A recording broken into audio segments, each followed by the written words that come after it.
I told you guys in the build up to my pro fight, I'm gonna react to one of my amateur fights. So here the video is, it's gonna be weird commenting on my own fights because I've never done it before.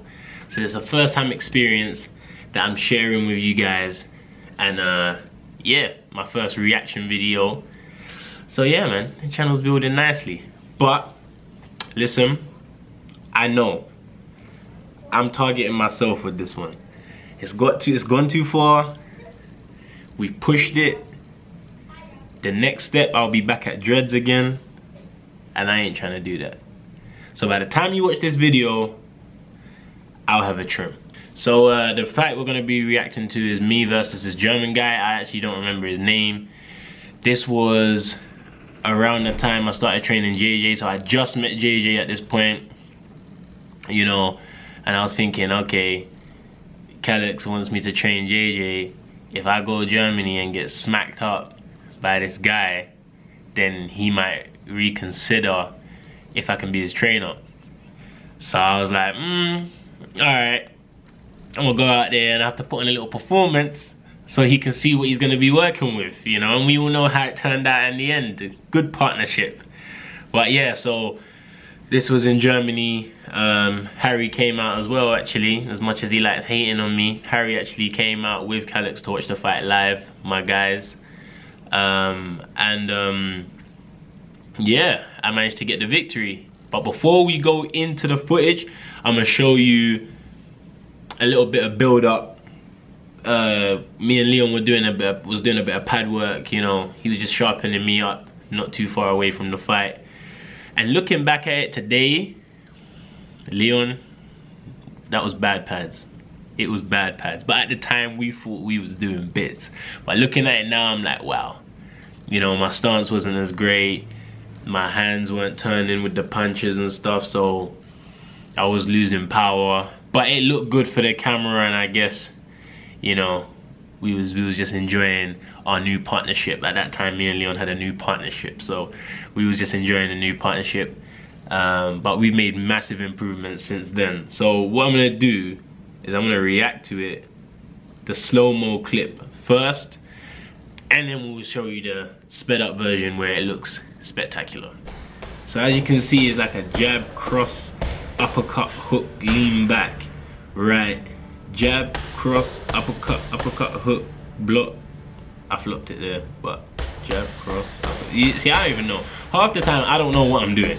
This is just proof. I actually don't know what I'm doing, but we managed to pull it off. I was so focused on getting the combination right that the technique was just like diarrhea, just shit, but it's fine. Now sped up, it looks much better, and it sounds a lot better too. But you know, anyone out there doing any fancy pad work, at me on Instagram or Twitter, Facebook. You know, apparently I should start using Facebook, so I've got a little account on there, you know, just at me in that, so I can see the fancy pad work that everyone is getting up to. You know, it's good to see, it's pretty to the eye. But anyway, enough of that. We're gonna react to the fight, okay? We're gonna react to the fight. Let's get the footage going. Okay, so going into this fight, I was extremely relaxed. You know, I was happy with my training camp. I felt pretty strong. I felt quick. You know, so you can see the early stages here. He's taking the initiative to come forward. I can box very well going backwards, so I let him come to me, kind of using a few hooks to keep him away, keep my distance. You know, he's kind of big. He was kind of like a broad guy, so the plan here wasn't to be stronger than him. It was just to counter him and look pretty, and I think we achieved that on the night. But yeah, we're just moving around now. Could have been jabbing more, to be fair. You know, most important punch. But I felt like because he was coming at me, ooh, he missed by a mile there. I made him miss. Jab to the boy, keeping the distance away. Could have been a bit low, touch his glove and that. Alright, cool. See that hook? Someone coming in quickly, turn them with the hook, lead right hand, switching the rhythm up. Look, ooh. See, rolling the hands. Rolling the hands is just a nice way of just, your opponent don't know where the punches are coming from. You know, a little left hook to the body there, try and slow him down, show him that the targets are gonna change. You know what I mean? I could be anywhere. I could be up, down, left, right, diagonal, everything. You know, so I just here, a couple jabs, right hand again. He actually made me throw quite a few punches. Because of the pressure, he made me throw a few punches, so it was good. Big hook there, big hook, big hook. Let me wheel it back. So he's there. People get used to the jab. They get used to the jab. So sometimes you gotta break it up. What? Boom! Big punch to the side of his head, and then the arm goes. You see? Look at, ooh! See, I'm wheeling it, I'm wheeling it, I'm wheeling it. So what people don't understand, yeah, is this. When I do this, this is called the Julie. This is called the Julie. The reason why it's called the Julie is because, for those that know Mo the comedian, he wheels up, Julie, wheel up the blood clot. Hey, Julie, wheel up the blood clot. I said, wheel it on him, wheel up and the then blood whoop, clot. whoop, bow. That's the Julie. So if you see this, it's called the Julie. Wheel up the blood clot on him quickly. Okay, so you can see I got my confidence now. So I'm kind of just flicking my punches. Hands have dropped a little bit because I've kind of worked out his pattern. Moving both ways, little hook and turn, wheel it, boom, to the body. Just trying to bait him in. There we go. Move around. But this guy was a tough guy, to be fair. Like, I was hitting him, I could feel it in my hands. Like, I could feel it in my hands. My hands were hurting. He was tough. He was strong. But I think he was just a bit too slow. That's the only thing. He was a bit too slow. So I could get in and get out before he got to me, type thing. So the round's kind of slowing down in pace now. I think I've hurt him with a couple punches, so he's taking his time.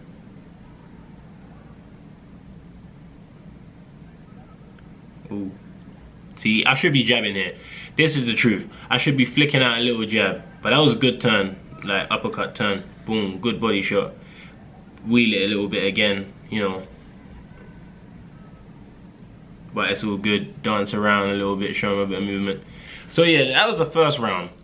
I boxed well. I think this is one of my best performances. But I could have jabbed more. Definitely could have jabbed more that round. Not even hard. Just something just to keep him, you know, keep him there. Boom, boom. Keep him on the end of the punches.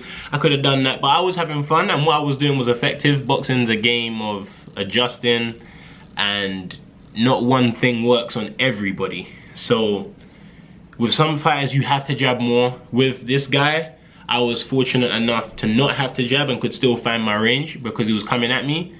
So that's how I managed to get away with it. But to sum up that round, couple Julies in there, both directions, moving around, very relaxed and enjoying it, you know. And you can hear someone shouting in the background, which is Ian. You know, Ian knows that he's out there probably watching right now. Real Athletics, RA, come on. So let's go into the second round. Enough waffling. This is actually the finishing round, and this is the round where I definitely gain all my confidence and I put it into the fight. So after having a good round, I'm relaxed. I come out again. I think what I'm doing is working, so I stick with it. You know, I'm keeping my lateral movement going. Flick a couple jabs out. There you go, little jab and hook. Quick little hook again. And he staggered there. He actually staggered there, but I didn't realize that in the fight. So this isn't like an experience thing. At this time in my career, this was like, what, a year ago? Maybe a year and a half ago. At this time in my career, I wasn't as alert to what was going on. I was relying a lot on natural ability.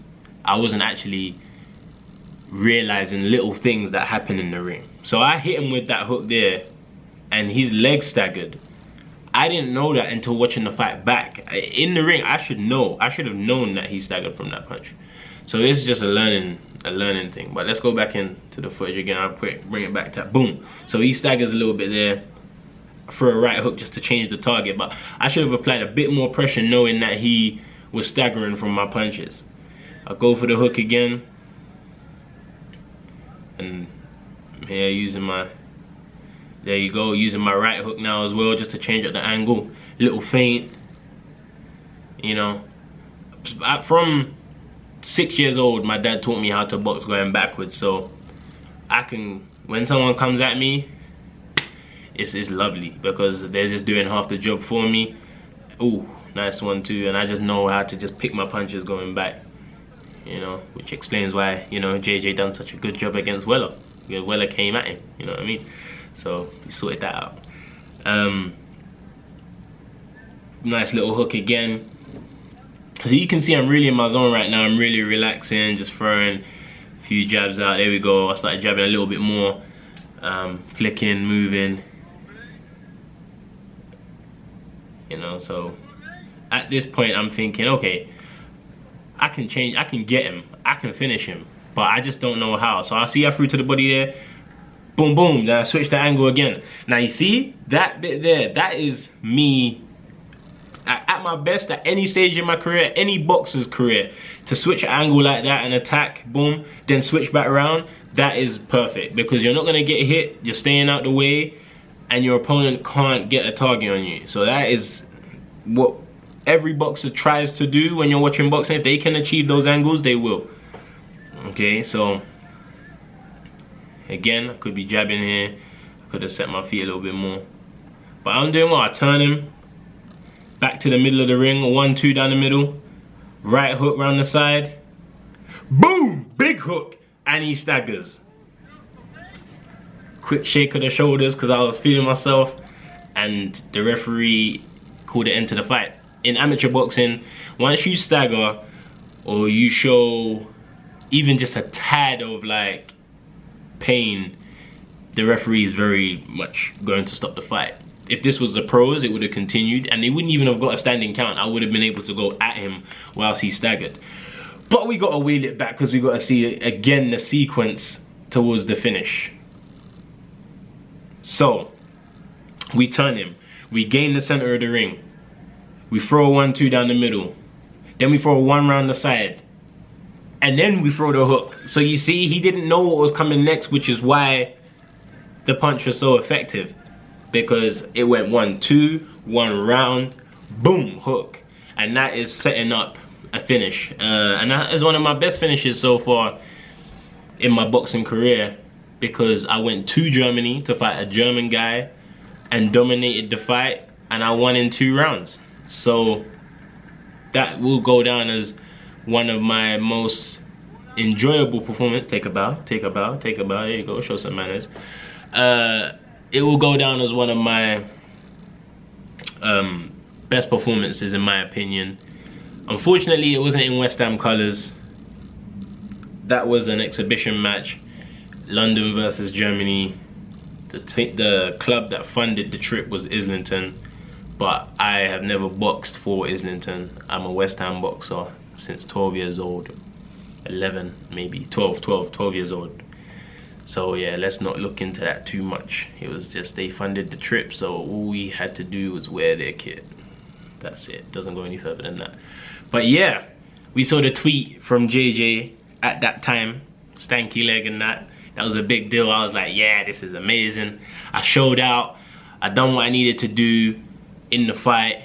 And you know, JME also commented on it. And it's a funny story because I sent JME one of my freestyles in 2015 or might be 2015, you know. And so JME knew me as a rapper. He knew me as an artist. So when he saw JJ tweet this of me fighting, he was like, rah, like,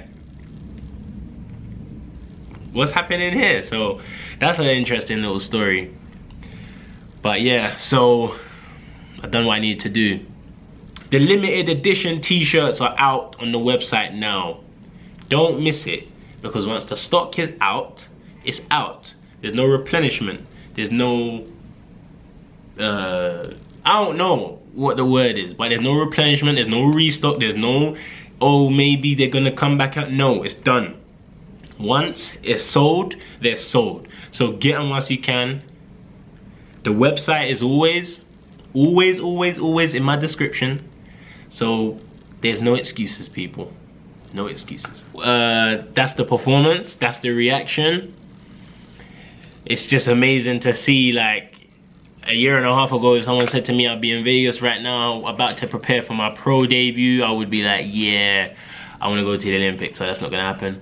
But look, life just throws things at you. You gotta roll with it, roll with the shots, as they say, roll with the shots, and that's what I'm doing. So the debut's in a few days. I'm excited. It's a landmark. Make sure you're subscribing, make sure you're liking, make sure you're with me, because the fight is only going to be available on my channel. And then obviously everyone else, once the footage is out there, they will do whatever they want to do with it.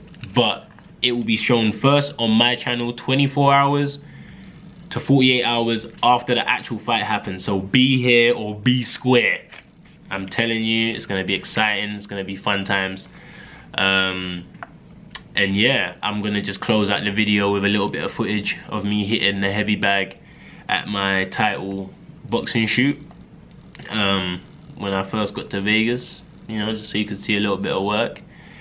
And the next time you guys see me, it will be in action, victorious, 1-0. Love, people. The realest channel on YouTube. Boom.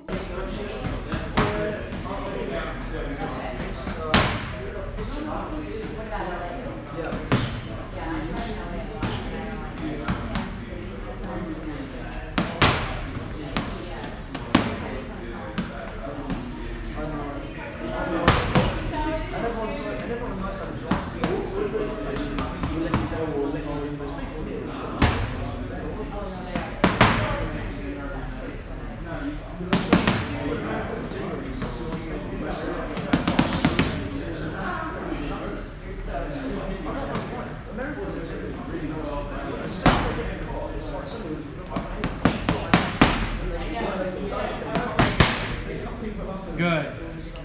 Gotcha.